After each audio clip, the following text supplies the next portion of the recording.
Welcome to news alerts. Amaravati రాజధాని పరిధి SRM యూనివర్సిటీలో జరిగిన population dynamics and development work shop నకు ముఖ్య అతిథిగా హాజరయ్యారు ముఖ్యమంత్రి చంద్రబాబు. ఈ సందర్భంగా యూనివర్సిటీలో 700 కోట్ల భవనాలకు శంకుస్థాపన ప్రారంభోత్సవాలు చేశారు. విద్యావేత్తలు విద్యార్థులతో మాట్లాడారు. ప్రస్తుతం హార్డ్ వర్క్ అంటే స్మార్ట్ వర్క్ ముఖ్యమని, టెక్నాలజీతో అవకాశాలను అందిపుచ్చుకోవాలని సూచించారు. ఉద్యోగాల కల్పనకు ప్రభుత్వం చేస్తున్న కృషిని సీఎం వివరించారు. Migration, overall diaspora, if you bring for development, that is his view. I am very happy by hearing all of you. As Chancellor has rightly mentioned, I am writing all their opinions. Sincerely, I am always saying, I am a good listener, I am a student, continuously learning.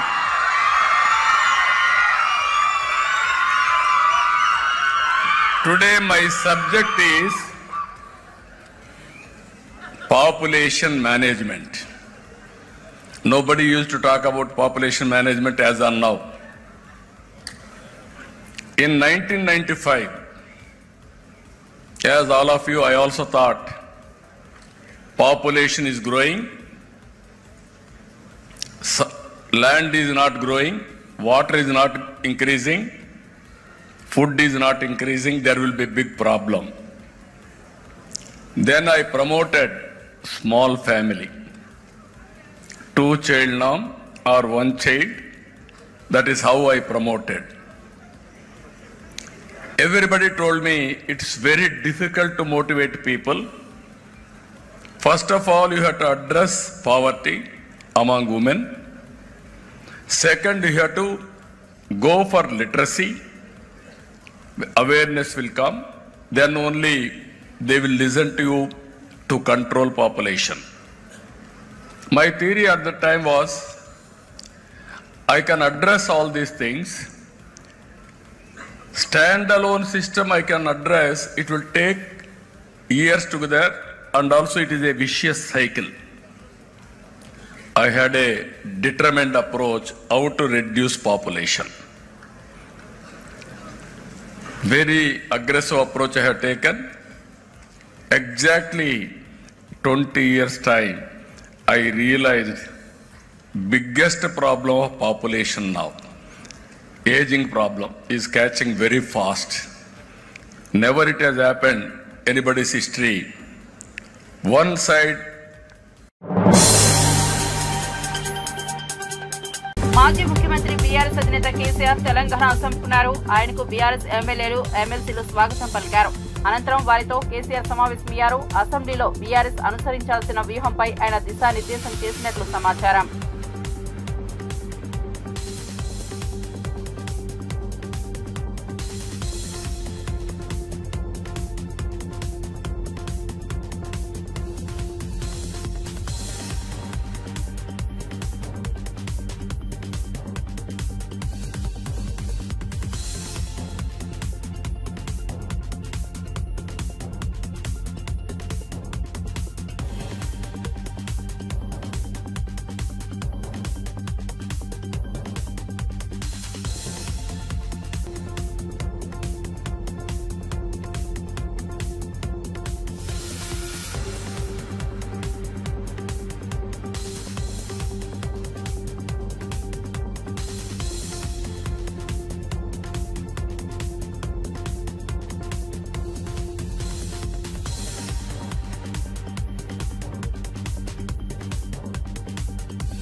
అధికారంలో ఉన్న ప్రతిపక్షంలో ఉన్న వైఎస్ఆర్సీపీ ఎప్పుడూ ప్రజలకు అండగా ఉంటుందని, ప్రజా సమస్యలపై పోరాడుతూనే ఉంటుందని పార్టీ అధినేత మాజీ ముఖ్యమంత్రి వైఎస్ జగన్మోహన్ రెడ్డి అన్నారు. వైఎస్ఆర్సీపీ 15వ ఆవిర్భావ వేడుకలు బుధవారం ఏపీ వ్యాప్తంగా ఘనంగా జరిగాయి.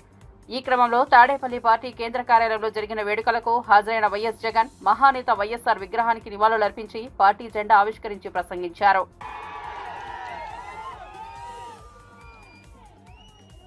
ఈ రోజు వైఎస్ఆర్సీపీకి సంబంధించిన ప్రతి కార్యకర్త కూడా గ్రామంలో ఉన్న ఏ ఇంటికైనా కూడా వెళ్ళొచ్చు. ఏ పేదవాడింటికైనా కూడా వైఎస్ఆర్సీపీ కార్యకర్త సగర్వంగా తలెత్తుకుని కాలర్ ఎగిరేసుకుని వెళ్ళే పరిస్థితి వైఎస్ఆర్సీపీకి సంబంధించిన కార్యకర్తలకు ప్రతి ఒక్కరికి ఉంది. ఏ ఇంట్లోకి వెళ్ళినా కూడా వైఎస్ఆర్సీపీ కార్యకర్తను చూసినప్పుడు ఆ ఇంట్లో నుంచి వచ్చే ప్రతి అక్క, ప్రతి చెల్లెమ్మ, ప్రతి అన్న, ప్రతి తమ్ముడు, ప్రతి సోదరుడు, ప్రతి రైతన్న, ప్రతి అవ్వ కూడా వైఎస్ఆర్సీపీ కార్యకర్తను చూసినప్పుడు చిక్కటి చిరునవ్వుతోనే పలకరిస్తుంది. కారణం వైఎస్ఆర్సీపీ ఏదైనా కూడా చెప్పిందంటే చేస్తుంది అన్న నమ్మకం ఈరోజు ప్రతి ఇంట్లో కూడా ఉంది. కాబట్టి ఈరోజు అటువంటి పరిస్థితుల మధ్య ఈరోజు యాదృచ్ఛికంగా విద్యా దీవెన, వసతి దీవెనకు సంబంధించి, పిల్లలకు సంబంధించిన అన్యాయాలకు సంబంధించిన, జరుగుతూ ఉన్న అన్యాయాలకు సంబంధించిన విషయాల మీద ఈరోజు యాదృచ్ఛికంగా ప్రొటెస్ట్ కార్యక్రమం కూడా జరుగుతూ ఉంది. ఈ కూటమి ప్రభుత్వం వచ్చి దాదాపుగా 10 నెలలుగా వస్తూ ఉంది. ఈ 10 నెలల కాలంలో ఎన్నికల వేళ వాళ్ళు చెప్పిన సూపర్ 6లు, సూపర్ 7లు అన్నీ గాలికి ఎగిరిపోయాయి. వ్యవస్థలన్నీ కూడా చదువులు కానీ, వైద్యం కానీ, గవర్నెన్స్ కానీ, వ్యవసాయం కానీ ఏది చూసుకున్నా కూడా వ్యవస్థలన్నీ కూడా నిర్వీర్యమైపోయిన పరిస్థితులు కనిపిస్తూ ఉన్నాయి. ఈరోజు పిల్లలకు సంబంధించిన ఫీజులకు సంబంధించిన బకాయిలు కూడా సంవత్సర కాలంలో ఫీజు రీయింబర్స్మెంట్కు కావాల్సింది ఒక్కొక్క క్వార్టర్కు 700 కోట్ల రూపాయలు చొప్పున సంవత్సరానికి 2,800 కోట్ల రూపాయలు విద్యా దీవెన కింద 4 క్వార్టర్లకు సంబంధించిన కేటాయింపులు చేయాలి. అంటే 2,800. తెలంగాణ చలనచిత్ర అవార్డులకు సంబంధించిన గద్దర్ అవార్డుల ప్రదానోత్సవం ఏప్రిల్లో నిర్వహించనున్నట్లు దిల్ రాజు ప్రకటించారు. గద్దర్ అవార్డుల ప్రదానోత్సవం ఎంపికపై ఇటీవల సీఎం రేవంత్ రెడ్డి విధి విధానాలు ఖరారు చేసిన విషయం తెలిసిందే. ఈ వివరాలను నిర్మాత దిల్ రాజు మీడియా సమావేశం నిర్వహించి వెల్లడించారు. ఉమ్మడి ఆంధ్రప్రదేశ్లో నంది అవార్డుల పేరిట చలనచిత్ర పురస్కారాలు ఇచ్చేవారని, తెలంగాణ ప్రత్యేక రాష్ట్రం ఏర్పడ్డాక ఈ కార్యక్రమం జరపలేదని తెలిపారు. ఈ క్రమంలో 2014 నుంచి 2023 వరకు విడుదలైన చిత్రాల్లో ప్రతి ఏడాదికి సంబంధించిన ఒక ఉత్తమ చిత్రానికి అవార్డు ఇస్తామని ప్రకటించారు. సీఎం రేవంత్ రెడ్డి కోరిక మేరకు హైదరాబాద్ ను ఇంటర్నేషనల్ హబ్ గా మార్చడానికి, సినిమా రంగాన్ని కూడా అంతర్జాతీయ స్థాయిలో అభివృద్ధి చేయడానికి కృషి చేస్తున్నామని అన్నారు. రావడం జరిగింది. సో దానికోసం 2014 జూన్ నుంచి రిలీజ్ అయిన సినిమాలకి, అంటే ఎవ్రీ ఇయర్ 2014 జూన్ నుంచి 2023 డిసెంబర్ 31 వరకు ఎవ్రీ ఇయర్ ఒక బెస్ట్ ఫిలింకి కూడా అవార్డు ఇవ్వాలని నిర్ణయం తీసుకున్నాం. అలాగే 2024 ఇందాక మీకు చెప్పినట్టు అవార్డ్స్ అన్నీ పాత రోజుల్లాగా ఎలా అయితే ఉన్నాయో కొన్ని మార్పులు చేర్పులతో ఫైనల్ చేయడం జరిగింది. సో అప్లికేషన్స్ ఇమీడియట్గా స్వీకరించి స్క్రూటినీ చేసి జ్యూరీలు కూడా ఫైనల్ చేసేసి ఏప్రిల్లో ఈ అవార్డు ఫంక్షన్ అంగరంగ వైభవంగా చేయాలని ప్రభుత్వం ఆశిస్తుంది. దానికి అందరం ఎఫ్డీసీ తరఫున, అలాగే ఫిలిం ఇండస్ట్రీ నుంచి చాలా మందిని ఇక్కడ మేము జ్యూరీ లాగా తీసుకొని చేసి అవార్డ్స్ అనేటివి నెక్స్ట్ మంత్ బెస్ట్ ఈవెంట్ చేయాలని గవర్నమెంట్ ఆశిస్తుంది. దానికి మేము కంప్లీట్ చేయాలని ఈ రోజు నుంచి కంకణం కట్టుకున్నాం. అలాగే 2014 నుంచి కొన్ని ఎఫ్డీసీకి, అప్పుడు బీఆర్ఎస్ గవర్నమెంట్ ఉన్నప్పుడు సినిమా అవార్డ్స్ అనుకున్నప్పుడు దానికి కొంతమంది ఎఫ్డీసీకి అవార్డ్స్ కోసం అప్లికేషన్తో పాటు సమ్ అమౌంట్స్ పే చేశారంట. అలాంటివన్నీ 2024 కంటే ముందు ఏవైతే అలాంటివి ఏమైనా పే చేసినవి ఉంటే ఎఫ్డీసీ నుంచి వాళ్ళకి అవి తిరిగి ఇవ్వడం జరుగుతుంది. ఎందుకంటే 2024 అవార్డ్స్ మనం కండక్ట్ చేస్తున్నాం కాబట్టి ముందు ఎవరన్నా అలా పే చేసి ఉంటే వాళ్ళ అమౌంట్స్ తిరిగి ఇవ్వడం జరుగుతుంది. దీన్ని వాళ్ళు ప్రభుత్వం చూస్తున్నది అర్థం చేసుకొని వాళ్ళు ఎలాంటి కాంట్రవర్షియల్స్గా చూడకుండా ఒకసారి ఇక్కడ మళ్ళీ తెలంగాణ రాష్ట్రం నుంచి అవార్డ్స్ వస్తున్నాయి కాబట్టి అందరు పాజిటివ్గా ఉండి ఈ ఈవెంట్ని విజయం చేస్తే ప్రతి సంవత్సరం మనం సినిమా పండుగ హైదరాబాద్లో అద్భుతంగా జరుగుతుంది. సీఎం గారికి ఒకటే విజన్, లాస్ట్ టైం నేను చెప్పాను కదా, హైదరాబాద్ని ఇంటర్నేషనల్ హబ్ చేయాలంటే ఏం చేస్తావు, దిల్ రాజు గారు నాకు ఒక ప్రపోజల్ ఇవ్వని అన్నాడు. అంటే నాకు సినిమా ఇండస్ట్రీ మీద అవగాహన ఉంది కాబట్టి ఇంటర్నేషనల్ హబ్ కావాలి అంటే మొన్నే మా ఎండి గారితో మేము అందరం కూర్చోవడం జరిగింది. అంతా రెడీ చేస్తున్నాం. ఈ ఈవెంట్ అయిపోయి దాని మీదకి వెళ్తాం. గవర్నమెంట్ అనేది అవార్డ్స్ ఇస్తున్నప్పుడు ఎవరైనా వస్తారు, స్వీకరిస్తారు. హిస్టరీ అది. గవర్నమెంట్ ఇచ్చే అవార్డు అనేది ఫీజు రియంబర్స్మెంట్ అంశంపై ఆంధ్రప్రదేశ్ శాసన మండలిలో వైఎస్ఆర్సీపీ సభ్యులు ఆందోళన చేపట్టారు. ప్రకటనలు పట్టుకుని చైర్మన్ పోడియం వద్ద నిరసన తెలిపారు. నిరుద్యోగ భృతి, 20 లక్షల ఉద్యోగాల కల్పన అంశాలపై చర్చించాలని వైఎస్ఆర్సీపీ సభ్యులు వాయిదా తీర్మానం కోరారు. దీనికి మండలి చైర్మన్ నిరాకరించారు. అయితే తాము దీనిపై చర్చించేందుకు సిద్ధంగా ఉన్నామని మంత్రి నారా లోకేష్ స్పష్టం చేశారు. ఆందోళనల మధ్య సభ పలుమార్లు వాయిదా పడింది.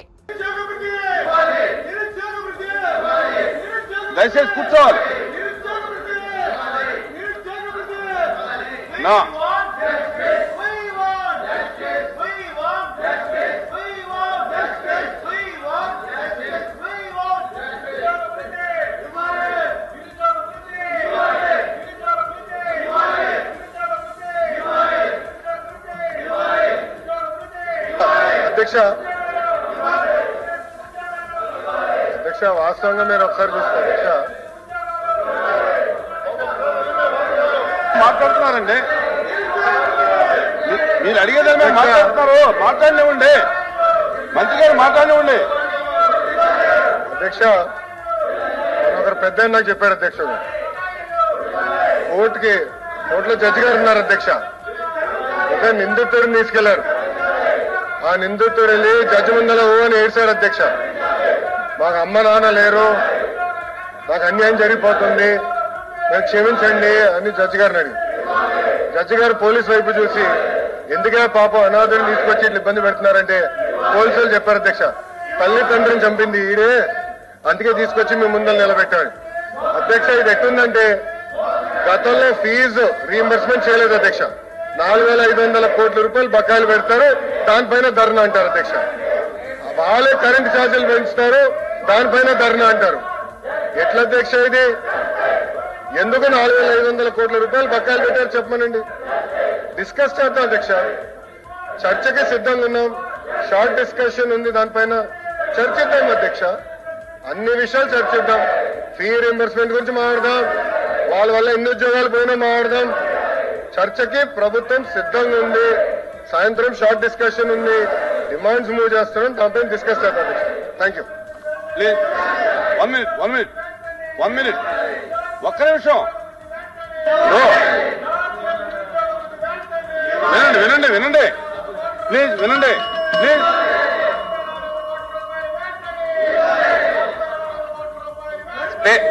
చైర్లో మీరు రూలింగ్ ఇచ్చారు అధ్యక్ష, మీరు రిజెక్ట్ చేశామని చెప్పిన తర్వాత ఈ సభకి శాంటిటీ ఉన్న తర్వాత కాదు సార్ మీరు తిరస్కరించామని చెప్పారు అధ్యక్ష. చెప్పిన తర్వాత ఈ విధంగా గోల్ చేయటం. లిక్కర్ కుంభకోణంపై మాజీ రాజ్యసభ సభ్యుడు విజయసాయిరెడ్డి సంచలన వ్యాఖ్యలు చేశారు. ఆయన విజయవాడలో మీడియాతో మాట్లాడారు. లిక్కర్ స్కామ్ లో సూత్రధారి, పాత్రధారి రెండు కసిరెడ్డి రాజశేఖర్ రెడ్డి అని కుండ బద్దలు కొట్టారు. దీని గురించి మరిన్ని వివరాలు సమయం వచ్చినప్పుడు బయట పెడతానని హాట్ కామెంట్స్ చేశారు. భయం అనేది నా బ్లడ్ లోనే లేదు, ఎవరికి భయపడే రకం కాదు. గతంలో నాయకుడిపై భక్తి, గౌరవం ఉండేది, ఇప్పుడు ఆ భక్తి దేవుడి మీద ఉంది. జగన్ నాకు పదవులు ఇచ్చాడు కాదనను, కానీ ఆ పార్టీలో అనేక అవమానాలు పడ్డాను. కోటరీ వల్లే నేను జగన్ కు దూరం అయ్యాను. జగన్ మనసులో నాకు చోటు లేదని తెలిసాకే వీడాలని నిర్ణయించుకున్నాను. కోటరీ మాటలు వినొద్దని అనేకసార్లు జగన్ కు చెప్పాను, అయినా వినలేదని విజయసాయిరెడ్డి ఆసక్తికర వ్యాఖ్యలు చేశారు. తప్పకుండా ఏకీభవించకుండా ఉండేదానికి ఏముంది దాంట్లో. ఈ కోటరీ వల్లనే నేను ఆయనకి దూరం అయ్యా. నేను ఇంకోటి, ఆయన జగన్మోహన్ రెడ్డి గారితో నేను మాట్లాడినప్పుడు నేను చాలా స్పష్టంగా చెప్పా, సార్ మీ మనసులో నాకు స్థానం లేదు, నా మనసు విరిగిపోయింది. మీ మనసులో స్థానం లేనప్పుడు ఈ పార్టీలో కొనసాగాల్సినటువంటి అవసరం నాకు లేదు, కాబట్టే నేను ఈ పార్టీ వదిలి వెళ్లిపోతున్నాను. మీ చుట్టూ ఉండే వాళ్ళ చెప్పుడు మాటలు విని మీరు తప్పుదోవ పట్టొద్దు. మీకు ఎవరు నిజాలు చెప్తున్నారు, ఎవరు అబద్ధాలు చెప్తున్నారు అన్నటువంటిది మీరు పూర్తిగా అర్థం చేసుకోండి. అర్థం చేసుకొని మీరు నిర్ణయాలు తీసుకోండి. అప్పుడు మీరు ప్రజలకు ఉపయోగపడతారు. మీరు నాయకులు, అధినాయకులు, ముఖ్యమంత్రిగా 5 సంవత్సరాలు పనిచేసినటువంటి అనుభవం ఉంది. భవిష్యత్తులో కూడా మీరు ఇంకా ప్రజలకు సేవ చేయాలి. కాబట్టి ఈ చుట్టూ ఉండేటటువంటి వాళ్ళ మాటలు వినవద్దు అని నేను ఫోన్లో మాట్లాడినప్పుడు లండన్కి నేను చాలా స్పష్టంగా చెప్పాను. నా మనసు విరిగిపోయింది కాబట్టే నేను పార్టీ నుంచి బయట వచ్చాను. కానీ విరిగిన మనసు అతకదు కాబట్టి నేను పార్టీ నుంచి వెళ్ళిపోయాను. తిరిగి ఆ పార్టీలో వైఎస్ఆర్ కాంగ్రెస్ పార్టీలో చేరేటటువంటి ఉద్దేశం నాకు లేదు. గర్వాపసి అన్నటువంటిది అప్లై కాదు, నా మనసులో లేదు. మీరేమన్నా రికమెండ్ చేస్తున్నారా? నేనేం చెప్పాను? నేను వ్యవసాయం చేసుకుంటానని చెప్పాను. వ్యవసాయం చేసుకుంటున్నాను. దాని మీద కూడా మీరు పత్రికల వాళ్ళు చాలా కామెంట్స్ చేసినారు. ఈ వ్యవసాయదారుడు ఏందయ్యా ప్యాంట్ వేసుకొని ఇన్షర్ట్ చేసుకొని ఏం వ్యవసాయం చేస్తాడని అన్నారు. అంటే వ్యవసాయదారులు మంచి చొక్కా, మంచి ప్యాంట్ వేసుకోకూడదా మీ దృష్టిలో? అలాంటప్పుడు వ్యవసాయదారుని మీరు కించపరిచినట్టు కాదా? అర్థం చేసుకోవాలి. మనోభావాలను దెబ్బతీయకూడదు. వ్యవసాయం అని అంటే వ్యవసాయమే.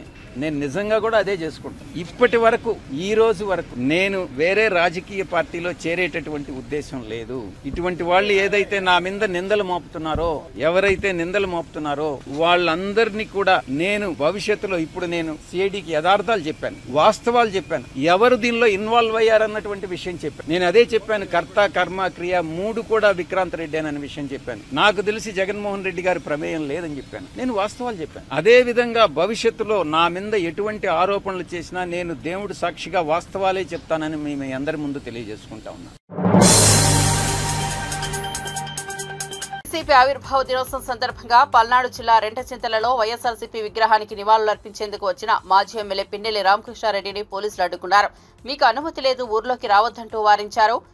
ర్యాలీ చేయకుండా, మైకు వాడకుండా పూలదండ వేసి వెళ్తామని చెప్పినా పోలీసులు ఒప్పుకోలేదు. చేసేదేమీ లేక పిన్నెల్లి వెనుదిరిగారు.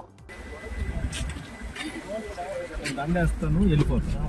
మైక్ పర్మిషన్ లేదు.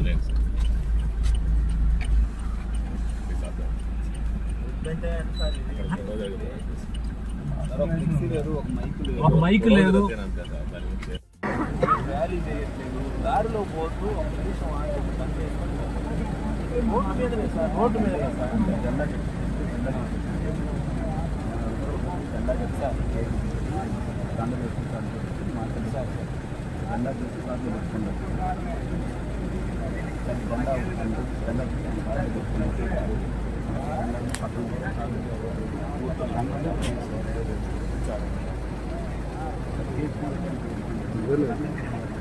సార్, మరీ ఇది ఇంత అన్యాయం అయితే ఎట్లా సార్? కనీసం ఇంకా రేపు మేము అసలు రోడ్డు మీద కూడా తిరగొద్దు అంటారు, అంతేనా? ఇప్పుడు అంతే ఉంది సార్. అట్లా కాదు సార్, నేను అనేది మేమేమి సార్, మేము ఒక మైక్ పర్మిషన్, మైక్ మాట్లాడితే మైక్ పర్మిషన్, ఒక మైక్ పర్మిషన్ కాదు, ఏది కాదు. దారిలో పోతూ రాజశేఖర్ గారు ఈరోజు ఏంటంటే మా పార్టీ ఆవిర్భావ దినోత్సవం రోజు కూడా సార్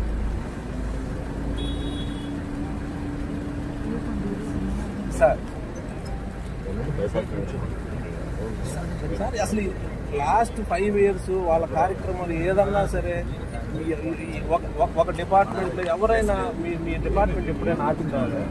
ఎప్పుడన్నా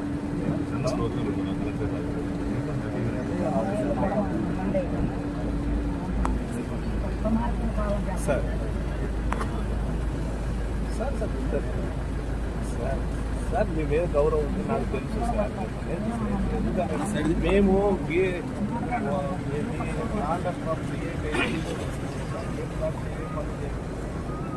మేము చిన్న చేసిన పర్మిషన్ లేకుండా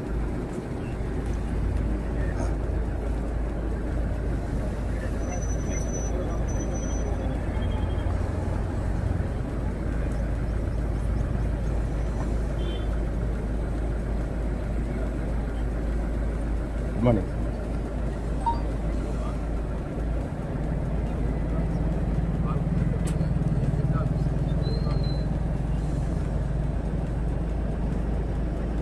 మేము లైన్ దాన్ని కనీసం ఇప్పుడు ఎట్లుందంటే సార్, రాజశేఖర రెడ్డి పాపం దండ కూడా ఏంటని ఈ రకమైన పరిస్థితి లేదు సార్.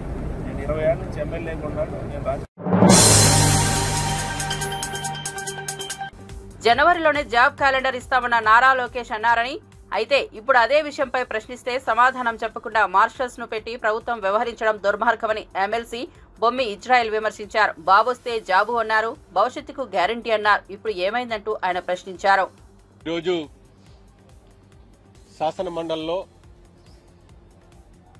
ఏదైతే ఈ రాష్ట్రంలో ఉన్నటువంటి నిరుద్యోగులకి, విద్యార్థులకి ఇవ్వాల్సినటువంటి బకాయిల్ని, ఇవ్వాల్సినటువంటి నిరుద్యోగ భృతిని, ఇవ్వాల్సినటువంటి పీజీ రీయింబర్స్మెంట్ ని డిమాండ్ చేస్తూ మేము నినాదం చేయడం జరిగింది.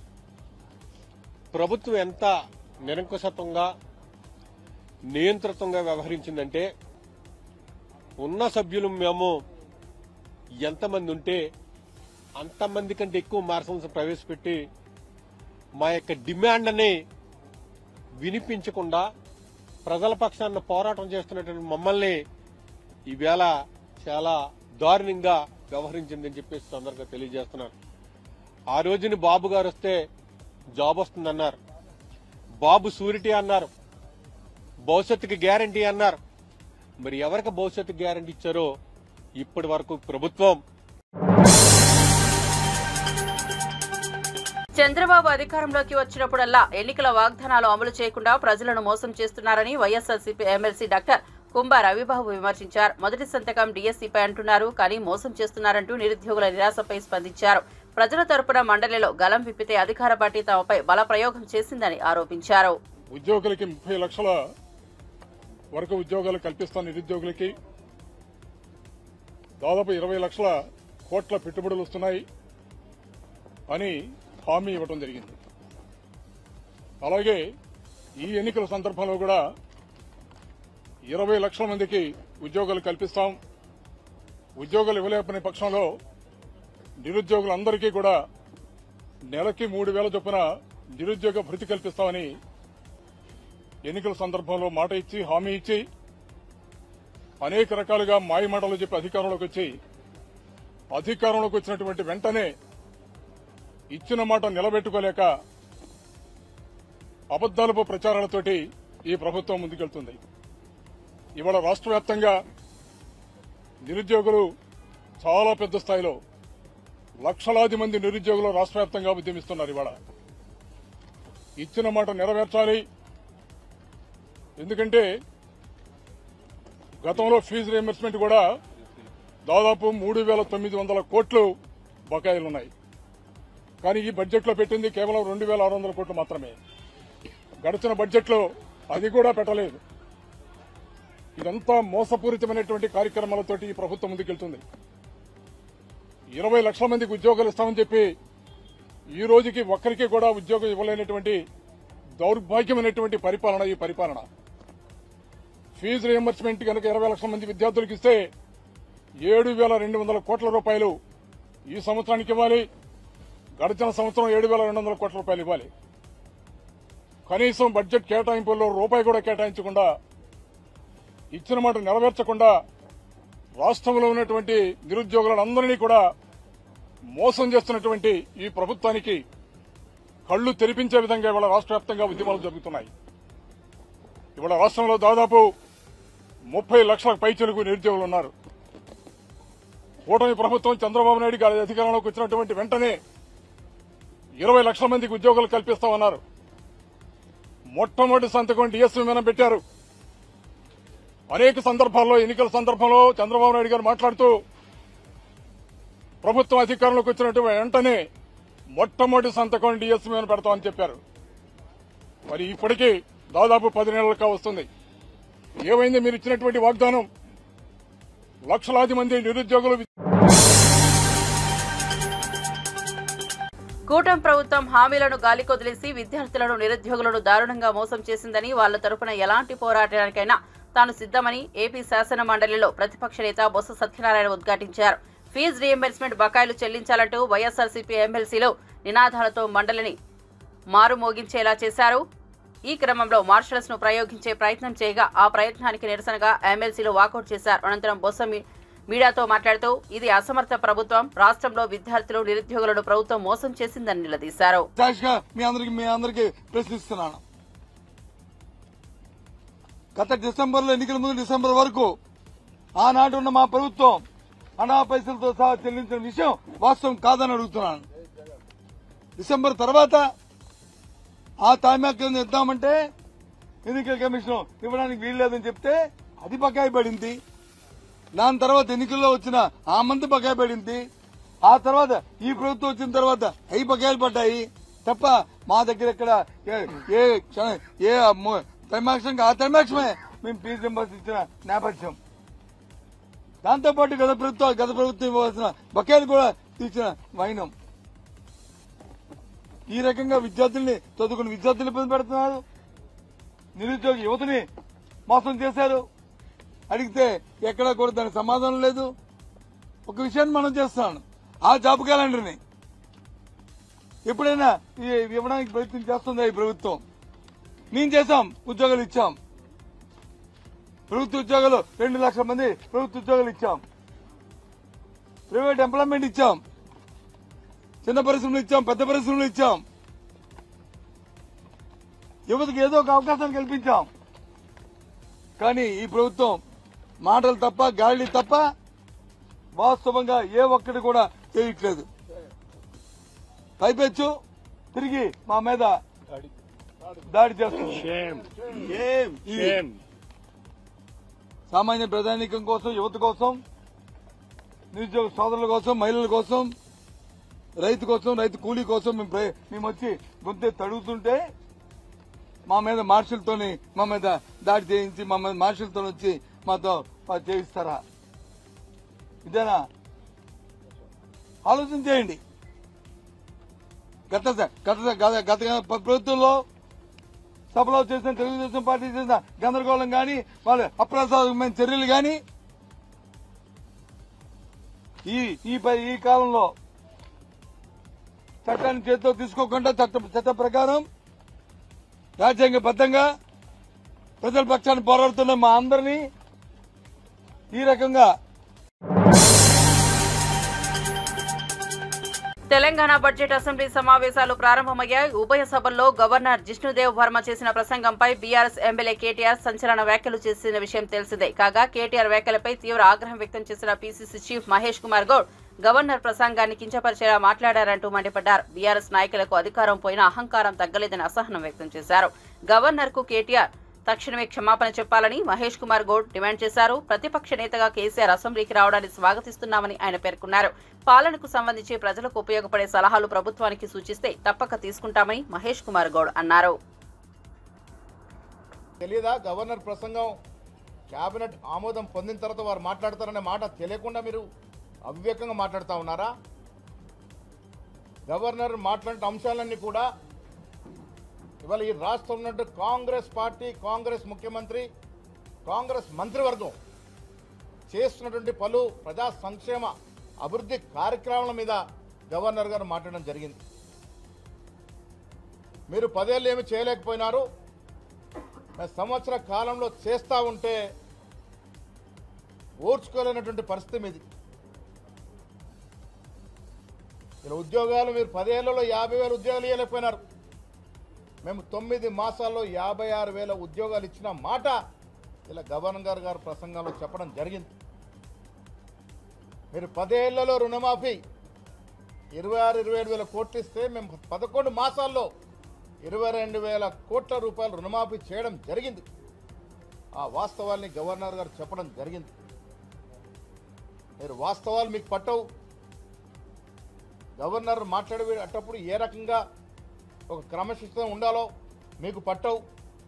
వెనక ఉన్న మీ పోకిరి ఎమ్మెల్యేలని ఎగేస్తూ ఉంటారు, పోగేస్తూ ఉంటారు, గవర్నర్ని డిస్టర్బ్ చేస్తూ ఉంటారు. అసలు ఒక అసెంబ్లీ నడుస్తూ ఉంది, అసెంబ్లీ సమావేశాలు ఇవి. అసెంబ్లీ సమావేశాల్లో శాసనసభ్యులు గవర్నర్ మాట్లాడేటప్పుడు ఏ రకంగా ఉండాలో కూడా తెలియక విచ్చలవిడిగా అల్లరి చేయడం, గవర్నర్ యొక్క వ్యవస్థని అవమానపరచడం అనేది బీఆర్ఎస్ నాయకులకు అలవాటుగా మారింది. ఇలా కేసీఆర్ గారు ఫామ్ హౌస్కి పరిమితమైనారు, మీరు హైదరాబాద్లో పరిమితమైనారు. కేటీఆర్ గారు మీరు రాష్ట్రంలో తిరిగి కింది స్థాయిలో పర్యటిస్తే కాంగ్రెస్ అభివృద్ధి కానీ సంక్షేమం కానీ మీకు తెలుస్తుంది. మీరు పర్యటనలు చేయకుండా హైదరాబాద్లో కూర్చొని ఇష్టారీతిగా కాంగ్రెస్ పార్టీ గురించి మాట్లాడుతూ ఉన్నారు. ఈ రాష్ట్రంలో జరుగుతున్న అభివృద్ధి, ఈ రాష్ట్రంలో కాంగ్రెస్ పార్టీ ఇస్తున్న సంక్షేమం, రైతులకు ఇస్తున్న సంక్షేమం, విద్యా వైద్యం పట్ల మేము అనుసరిస్తున్న వ్యూహం